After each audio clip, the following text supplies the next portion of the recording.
ह्या आहेत ज्वारीच्या लाह्या आणि त्या कशा करायच्या ते आज आपण पाहणार आहोत। 1 वाटी ज्वारी घ्यायची आहे, पाणी गरम करून घ्यायचे आणि त्यात 1 वाटीभर ज्वारी घालून घ्यायची आणि 2 मिनिट ह्याला अशीच उकळी घ्यायची काढून आणि गॅस बंद करून 5 मिनिटे झाकून ठेवायचं आहे आणि त्यावरचं पाणी निथळून ही ज्वारी बाजूला काढून घ्यायची आहे। आणि ही ज्वारी एका कॉटनच्या कपड्यावर आपल्याला सुकायला ठेवायची आहे, पाणी निथळून घेऊन।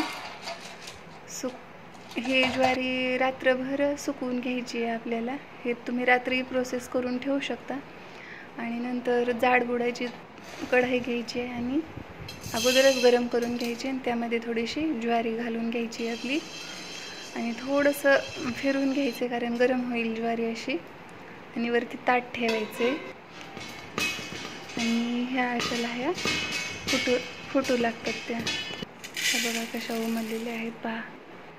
काहीच अवघड नाही या ज्वारीच्या लाह्या बनवायच्या, अगदी सोप्या पद्धतीने बनवू शकता।